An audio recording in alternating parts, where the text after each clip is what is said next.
The heads of state and government of the Lake Chad region have been tasked to take ownership of the challenges confronting their area and provide the desired leadership towards its transformation and restoration to the former glory.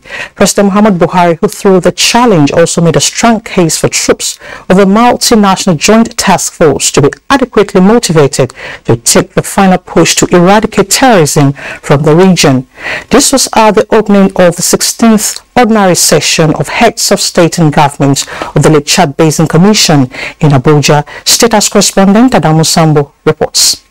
The summit provided a platform for leaders of the 6 member states of the Lake Chad Basin Commission to holistically review ongoing efforts at sustainable management of Lake Chad regarded as their shared heritage. The state of Libya in particular is returning to active participation in the activities of the Commission for the first time in 7 years.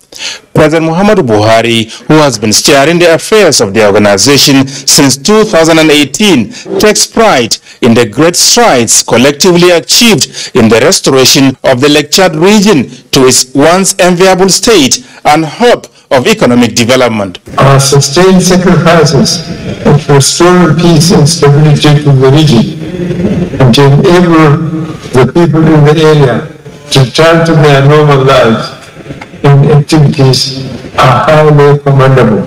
The multinational joint task force has indeed become a model, breaking physical barriers and affirming the workability of a common approach to conquer challenges in the area.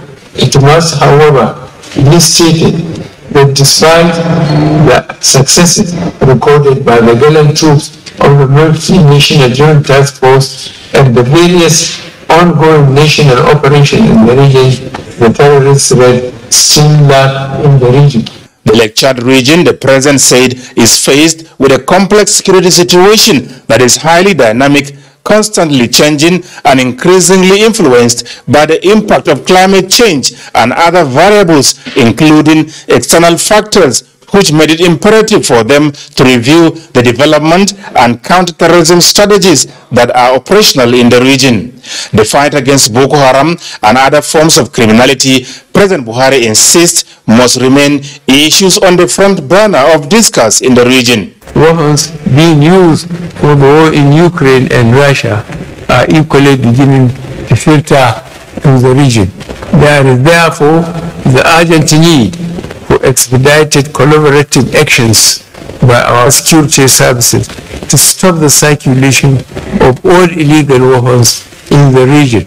We all must rise and face the challenges of the region head-on in order to deliver the bright future we envisage for our region. Some of the participating heads of state and government, including that of Chad, who emerged the new chairman, delivered their national statements at the summit. We can never have sustainable or long-lasting peace in the Chad Basin countries if they are in poverty, experiencing unemployment and underdevelopment. I would like to say that we have a very important role to play to make sure that we mitigate these challenges we're facing in our region. Central Africa hereby provides its support for sustainable development of the Lake Chad region. During the event, reports of the special envoy of the summit to Chad, as well as those of the Council of Ministers and Ministers of Defense of the region, were considered and adopted, while Ambassador Mamman Nuhu's mandate was renewed as the Executive Secretary